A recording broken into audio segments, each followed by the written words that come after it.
Embora o Monte do Templo, em Jerusalém, nunca tenha sido oficialmente escavado do ponto de vista arqueológico, um projeto de construção realizado há pouco mais de 2 décadas, em desacordo com a lei, acabou resultando em descobertas que podem transformar para sempre a forma como entendemos esse lugar. Desde tempos imemoriais, o Monte do Templo é visto como um dos pontos mais sagrados, misteriosos e disputados do planeta. Ao longo das gerações, fiéis, estudiosos e aventureiros compartilharam histórias sobre câmaras ocultas, passagens seladas e enigmas antiquíssimos que supostamente repousam logo abaixo de sua superfície de pedra. E agora, exatamente neste momento, chegamos a um ponto em que essas histórias talvez não possam mais ser tratadas apenas como lendas. Cientistas identificaram indícios que colocam em dúvida tudo o que acreditávamos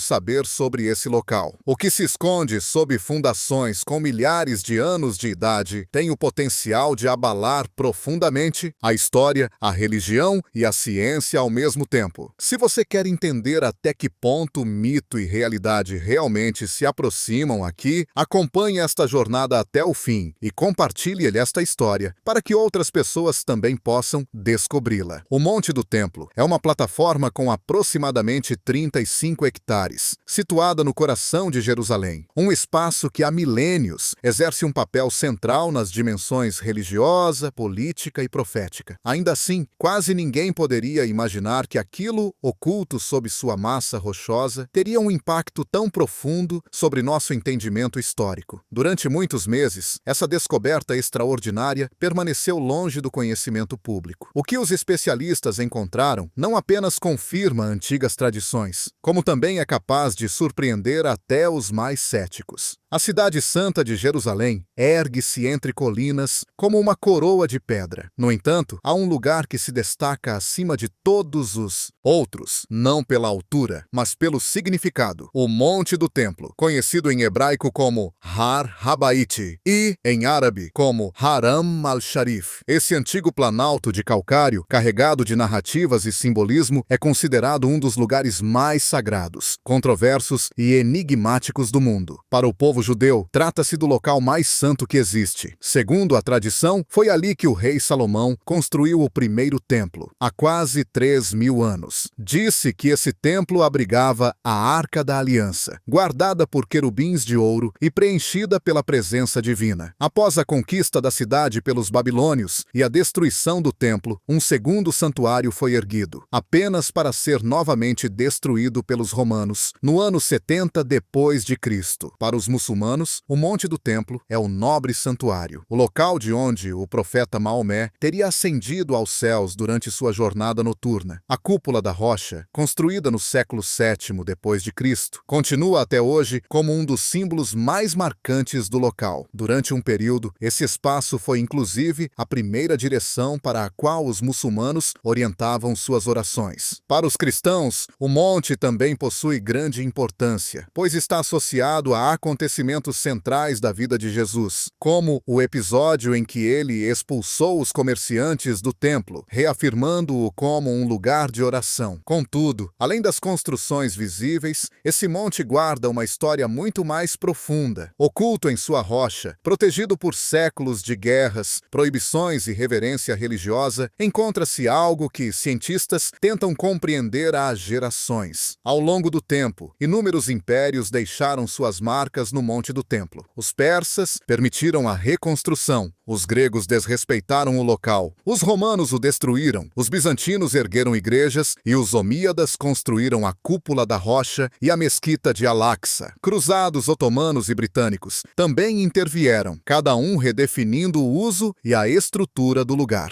Apesar de tantas transformações, uma convicção permaneceu intacta. Esse local é único, não apenas sagrado, mas um ponto de encontro entre o divino e o humano. No judaísmo, essa ideia se manifesta por meio da Shekhinah, a presença de Deus, que segundo a tradição habitava o Santo dos Santos, entre as asas dos querubins dourados. Essa crença atravessou os séculos, preservada em orações, textos antigos e tradições transmitidas até os dias de hoje. Durante décadas, tensões religiosas e políticas impediram pesquisas arqueológicas aprofundadas. Apenas descobertas pontuais, feitas em túneis adjacentes ou durante obras inesperadas, ofereciam pequenos vislumbres do que poderia existir sob o monte. Esses indícios sugeriam que algo extremamente antigo aguardava ser redescoberto. Essa situação começou a mudar no final da década de 1990. Diferentemente de outros sítios históricos, o Monte do Templo não é um campo de escavação comum. Sob essa plataforma, repousa o coração espiritual de 3 grandes religiões monoteístas. Qualquer intervenção carrega o risco de provocar tensões em escala global. Já no século XIX, pesquisadores como o engenheiro britânico Charles Warren tentaram explorar áreas subterrâneas, percorrendo poços, cisternas e túneis esquecidos. Ele encontrou salas escavadas na rocha, canais de água e espaços vazios sem explicação clara, o que levou a uma pergunta inevitável: o que mais existe ali embaixo? A resposta veio rapidamente, mas na forma de uma proibição. Autoridades religiosas restringiram o acesso, e escavações diretas sob o Monte do Templo tornaram-se praticamente impossíveis. Para os judeus, há a proibição rigorosa de entrar inadvertidamente no Santo dos Santos. Para os muçulmanos, o local está sob a supervisão do Waqf Islâmico, que controla de maneira estrita qualquer alteração. Um único passo em falso poderia desencadear conflitos. E ainda assim, algo inesperado aconteceu. Durante obras não autorizadas, realizadas no Monte do Templo, no final dos anos 1990, grandes volumes de terra foram removidos e descartados de forma negligente no Vale do Cedron. Milênios de história humana foram jogados fora sem qualquer registro. No entanto, alguns arqueólogos perceberam ali uma oportunidade única. No ano 2004, teve início um projeto extraordinário. Voluntários passaram a examinar essa terra manualmente, peneira por peneira. Ao longo dos anos, mais de 500.000 artefatos vieram à tona, abrangendo quase 3.000 anos de atividade humana. Moedas do período de Herodes, pontas de flechas da época das Cruzadas, joias do período islâmico, fragmentos do passado resgatados do esquecimento. Mas, em meio a todos esses achados, começou a surgir um padrão. Muitos dos objetos estavam ligados à pureza ritual, a sacrifícios e a instrumentos religiosos, elementos que indicavam um uso muito específico daquele lugar. E então, uma história ainda mais profunda começou a se revelar. Entre os achados mais marcantes daquele projeto, surgiu um objeto pequeno, quase despercebido à primeira vista. Tratava-se de um fragmento de argila endurecida, rachado pelo tempo. Quando foi limpo com cuidado, revelou algo extraordinário: uma inscrição em hebraico antigo. Os especialistas logo reconheceram que se tratava de uma bula, um selo utilizado na antiguidade para autenticar documentos oficiais. Esse pequeno artefato confirmou a existência de uma família sacerdotal mencionada em textos religiosos antigos, mas que, até então, muitos consideravam apenas parte de uma tradição simbólica. O selo demonstrava que aquelas pessoas haviam sido reais, que exerceram funções concretas e que estiveram ligadas diretamente àquele local sagrado. Esse não foi um caso isolado. Com o avanço das análises, outras bulas surgiram. Cada uma carregava nomes próprios, cargos ou símbolos específicos. Algumas traziam imagens estilizadas de menorás. Outras sugeriam entradas do templo ou elementos das vestes sacerdotais. Testes laboratoriais confirmaram a autenticidade desses objetos. A idade do material, o tipo de escrita e o contexto arqueológico coincidiam de forma precisa. Não havia indícios de falsificação. Aquilo era história material emergindo da terra. Entre os objetos mais delicados, um em especial chamou a atenção atenção dos pesquisadores. Um pente de marfim, incrivelmente preservado, mantinha seus dentes quase intactos após séculos enterrado. Em sua lateral estava gravada uma inscrição em língua cananeia, considerada por alguns estudiosos uma das frases completas mais antigas já encontradas nesse idioma. O texto fazia referência à limpeza e à remoção de impurezas, um conceito que ultrapassava o cuidado pessoal e adentrava o campo ritual. Um objeto comum, transformado em algo sagrado pelo contexto em que foi usado. Outros achados reforçaram essa impressão. Pequenas pás de bronze, utilizadas para queimar incenso em rituais, apareceram cobertas por resíduos escurecidos de substâncias aromáticas. Fragmentos de ossos com marcas de fogo indicavam sacrifícios animais. Vasos especiais, diferentes dos recipientes domésticos, sugeriam usos cerimoniais bem definidos. Também surgiram peças de joalheria finamente trabalhadas, talvez pertencentes a sacerdotes ou peregrinos, possivelmente perdidas durante momentos de pânico, invasões ou expulsões forçadas. À medida que os achados se acumulavam, os arqueólogos perceberam que não estavam diante de objetos soltos ou aleatórios. Eles pertenciam a um sistema funcional de vida religiosa. Tudo indicava uma organização clara, estruturada e contínua, exercida exatamente naquele local ao longo de gerações. Foi então que algo começou a inquietar os pesquisadores. Quando analisaram a origem específica dos materiais encontrados, notaram que muitos deles provinham de um mesmo conjunto de sedimentos. Não estavam distribuídos de maneira homogênea. Pareciam ter sido deslocados juntos, como se viessem de um ponto específico sob o monte. Essa concentração sugeria que algo naquele local havia sido rompido, colapsado ou, mais inquietante ainda, deliberadamente selado. Isso levantou uma hipótese perturbadora: a existência de câmaras fechadas, espaços ocultos que poderiam ter permanecido inacessíveis por mais de 1000 anos, ambientes que ninguém havia pisado desde a antiguidade. E foi exatamente nesse ponto que a narrativa tomou um rumo inesperado. O que veio a seguir não começou com escavações tradicionais, mas com paciência, tecnologia avançada e o resgate de documentos antigos quase esquecidos. Um pequeno grupo de cientistas decidiu concentrar seus esforços na área sul do Monte do Templo, nas proximidades do Muro Ocidental. Ali, há décadas, sistemas de túneis vinham sendo estudados, sempre com o cuidado de não avançar diretamente sob a esplanada principal. Relatos do período otomano e, mais tarde, do mandato britânico mencionavam repetidamente a presença de espaços vazios inexplicáveis, escadas sem destino claro e salas subterrâneas que não constavam em registros oficiais. Por muito tempo, esses relatos foram considerados imprecisos ou exagerados. Agora, começavam a fazer sentido. No ano 2021, iniciou-se uma nova fase da investigação. Como escavações diretas continuavam proibidas, os pesquisadores recorreram ao uso de radar de penetração no solo, uma tecnologia capaz de revelar estruturas subterrâneas por meio de pulsos eletromagnéticos. Esse método já havia sido utilizado com sucesso em sítios arqueológicos complexos, incluindo antigas pirâmides no Egito. Os primeiros resultados deixaram a equipe em silêncio. Sob a espessa camada de pedra do Monte do Templo, surgiram formas geométricas bem definidas, linhas retas, ângulos precisos, espaços simétricos. Nada daquilo poderia ser resultado de processos naturais. Os dados indicavam a presença de várias salas fechadas, profundamente escondidas na rocha e aparentemente intocadas havia séculos. Quando esses resultados foram comparados com mapas desenhados à mão no início do século XX, durante o período britânico, a semelhança foi impressionante. Corredores que antes apareciam apenas como traços indefinidos, agora se confirmavam com clareza. Escadas bloqueadas, passagens interrompidas e áreas vazias sem função aparente coincidiam tanto nos registros históricos quanto nas medições modernas. O passo seguinte exigia extremo cuidado. Os responsáveis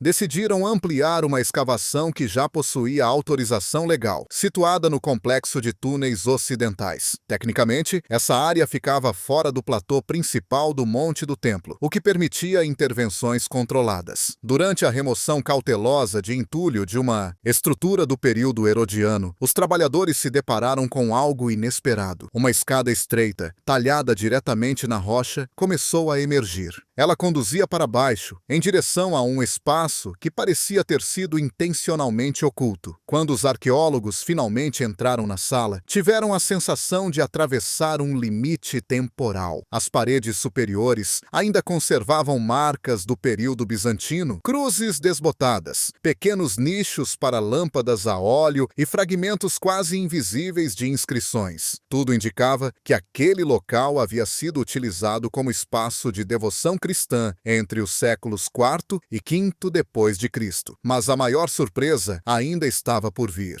Ao escavarem poucos centímetros abaixo do piso, os pesquisadores encontraram uma segunda camada de fundações. Essa camada era claramente mais antiga. Blocos de pedra enormes, cortados com precisão e encaixados perfeitamente sem o uso de argamassa. Um método construtivo típico da arquitetura israelita primitiva, muito diferente das técnicas romanas ou herodianas. As proporções e a orientação lembravam estruturas conhecidas em locais como Megido. Análises do solo e testes de materiais confirmaram o que muitos já suspeitavam. Essa fundação inferior precedia em vários séculos todas as reformas conhecidas do período herodiano. E havia um detalhe ainda mais inquietante. Esse espaço não fora soterrado por acaso. Ele havia sido selado de propósito. Alguém, em um passado distante, tomou a decisão consciente de esconder aquele local. Não destruí-lo, não reaproveitá-lo, mas isolá-lo completamente, como se quisesse garantir que jamais fosse acessado novamente. Por quê? A posição da sala, sua construção e sua relação com descrições antigas de áreas sagradas sugeriam uma função muito específica. Talvez tivesse sido parte de um recinto interno do santuário, ou um caminho de acesso a um espaço considerado sagrado demais para circulação comum. Ainda assim, os pesquisadores sabiam que precisavam de mais evidências. E essas evidências não estariam nas paredes, mas no que se escondia abaixo delas. As evidências que faltavam começaram a surgir quando as investigações avançaram para além das paredes e dos alicerces visíveis. Sob a camada mais antiga de pedras, os pesquisadores encontraram algo que não esperavam. Um conjunto de espaços ocos esculpidos diretamente na rocha-mãe. Não eram falhas naturais, nem vazios causados pelo tempo. Eram estruturas intencionalmente talhadas, com curvas suaves, superfícies cuidadosamente acabadas e revestidas por uma espessa camada de um reboco impermeável extremamente resistente. À medida que esses espaços eram mapeados, tornava-se cada vez mais claro que se tratava de um sistema interligado. Canais estreitos percorriam paredes e pisos, conectando reservatórios, câmaras e passagens ocultas. Cada inclinação, cada desnível parecia calculado com precisão. O objetivo não era apenas armazenar água, mas controlá-la. Análises químicas dos depósitos minerais presentes no reboco permitiram uma datação aproximada dessas estruturas. Os resultados causaram impacto. O sistema não pertencia aos períodos herodiano ou romano, como inicialmente se pensava. Ele remontava à época do Primeiro Templo, aproximadamente entre os séculos IX e VIII a.C. O que mais surpreendeu os especialistas não foi apenas a idade, mas o grau de sofisticação do projeto. O sistema permitia a circulação constante da água, evitando estagnação. Havia canais de entrada para a água da chuva, mecanismos naturais de pressão e saídas de emergência para evitar transbordamentos. Em uma região onde a escassez hídrica sempre foi um desafio, aquilo representava um feito de engenharia impressionante. No entanto, rapidamente ficou claro que aquela não era apenas uma solução prática, era um sistema ritual. Ao comparar o mapeamento dos canais, cisternas com textos antigos, os pesquisadores começaram a identificar correspondências inquietantes. Escritos históricos descreviam como reis de Judá haviam preparado complexos sistemas de água para o funcionamento do templo. Alguns textos mencionavam reservatórios específicos, utilizados para a purificação de sacerdotes, limpeza de utensílios sagrados e rituais cotidianos. Uma cisterna, em particular, chamou atenção. Localizava-se exatamente abaixo de um ponto que, segundo antigas tradições hebraicas, sustentava o altar principal de sacrifícios. No interior desse grande reservatório foram encontrados espessos depósitos de cinzas e resíduos orgânicos microscópicos. Tudo indicava que ele havia sido usado repetidamente durante longos períodos. Esse reservatório não servia apenas para armazenamento. Era um local de preparo ritual. Ali, sacerdotes provavelmente lavavam as mãos e os pés, purificavam instrumentos e realizavam libações. A proximidade com as áreas mais sagradas do complexo reforçava sua importância central. Durante muito tempo, alguns estudiosos defenderam a ideia de que os rituais do primeiro templo eram simples, simbólicos e pouco estruturados. O que essas descobertas revelaram foi exatamente o oposto. Cada elemento parecia fazer parte de um sistema altamente organizado, no qual a religião era sustentada por planejamento, arquitetura e uma lógica funcional rigorosa. Seguindo o percurso dos canais mais antigos, os pesquisadores chegaram a um ponto onde o sistema conhecido simplesmente terminava. Ali, em um nível mais profundo do que qualquer outro já documentado, encontrava-se um espaço que mudaria completamente o tom da investigação. Esse local situava-se abaixo de uma área considerada inacessível havia séculos. O acesso era estreito, parcialmente colapsado e tão habilmente oculto que não aparecia em relatos medievais nem em plantas modernas. Quando foi finalmente documentado, algo chamou imediatamente a atenção da equipe. O ambiente era diferente de tudo o que haviam visto antes. O ar era mais frio e úmido. O piso estava intacto, sem sinais de uso posterior. Não havia fuligem, restos de velas ou marcas deixadas por visitantes de épocas posteriores. Nenhum grafite romano, nenhuma cruz bizantina, nenhum símbolo islâmico. Aquele espaço não havia sido reaproveitado, não fora transformado. Ele havia sido deixado para trás, ou talvez evitado de propósito. As paredes, talhadas na rocha sólida, alternavam entre áreas polidas e outras propositalmente brutas. A forma do recinto, contudo, não deixava dúvidas quanto à sua origem humana. Era retangular, alinhado com precisão e completamente vazio. Não havia altar, inscrições ou decoração. Essa ausência era o que mais causava inquietação. Lugares sagrados costumam ser marcados por símbolos claros. Este, ao contrário, parecia ter sido esvaziado de qualquer identificação visível. Um dos canais de água terminava em uma depressão rasa no centro do espaço. As análises mostraram que a água esteve ali repetidas vezes, mas nunca de forma permanente. Entrava e saía de maneira controlada. Esse detalhe lhe coincidiu exatamente com descrições antigas de rituais que exigiam água viva, ou seja, água em movimento, essencial para certos processos de purificação profunda. Com o passar dos dias, uma ideia começou a tomar forma entre os pesquisadores, embora poucos ousassem verbalizá-la. Talvez aquele espaço não tivesse sido feito para ser visto, talvez não fosse um local de culto público. Era um espaço de transição, um limiar, um ponto entre o mundo comum e algo considerado absolutamente sagrado. Textos antigos descrevem áreas do templo às quais apenas sacerdotes específicos podiam ter acesso, e apenas sob condições rigorosas. E além delas, existia o Santo dos Santos, um espaço ao qual apenas uma única pessoa podia entrar, uma vez por ano. Esse local não deveria conter imagens nem objetos. Sua essência era o vazio, preenchido apenas pela presença divina. Os arqueólogos jamais afirmaram ter encontrado o Santo dos Santos. No entanto, começaram a suspeitar que estavam mais próximos desse conceito do que qualquer outro pesquisador na era moderna. As dimensões, o isolamento, a orientação e, sobretudo, o selamento deliberado do espaço apontavam para um local de preparação ou de acesso restrito. Um detalhe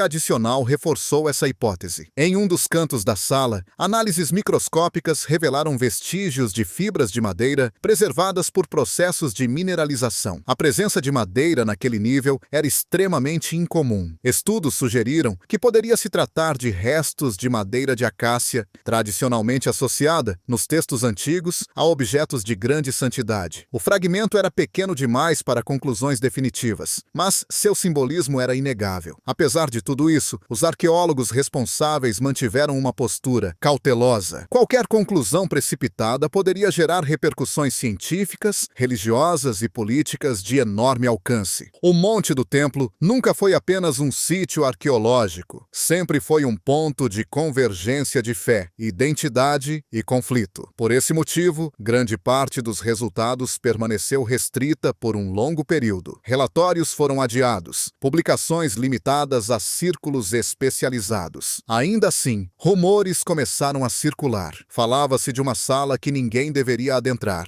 de um espaço mantido vazio intencionalmente, de provas materiais de que o primeiro templo não era apenas uma construção literária, mas um complexo real, altamente planejado e funcional. Enquanto isso, a pressão externa aumentava. Alguns grupos religiosos exigiam acesso ou esclarecimentos. Outros pediam o encerramento imediato das pesquisas por medo de instabilidade. Autoridades políticas evitavam posicionamentos claros. Ninguém queria ser responsável pelas consequências. Mas uma coisa já não podia ser desfeita. Pela primeira vez em séculos, existiam evidências materiais sólidas de estruturas subterrâneas sob o Monte do Templo, diretamente ligadas às práticas religiosas mais antigas de Israel. A combinação de artefatos, arquitetura e engenharia hidráulica formava um quadro surpreendentemente coerente. Esse lugar não foi um santuário improvisado. Foi concebido, construído e utilizado de forma contínua ao longo de gerações. Seus criadores possuíam conhecimento técnico avançado, organização rigorosa e uma compreensão profunda de ritual, espaço e simbolismo. Aqui, religião não era apenas crença, era forma, sistema e prática. Talvez a conclusão mais poderosa seja esta: nada do que foi descoberto contradiz os textos antigos. Pelo contrário, muitas descobertas os complementam e refinam. A arqueologia e a tradição parecem caminhar mais próximas do que muitos imaginavam. O Monte do Templo permanece, em grande parte, intocado. Não há escavações amplas, nem acesso público aos espaços revelados. Ainda assim, a história já mudou. A certeza de que sob esse monte sagrado existe muito mais do que simples lendas. Agora faz parte do conhecimento humano. E talvez seja justamente aí que reside o verdadeiro significado dessas descobertas. Não em revelar tudo, mas em entender que alguns lugares preservam sua força exatamente por aquilo que permanece oculto. O Monte do Templo não é apenas um vestígio do passado. É um lugar de espera, de perguntas e da reflexão sobre quanta verdade estamos realmente preparados para enfrentar.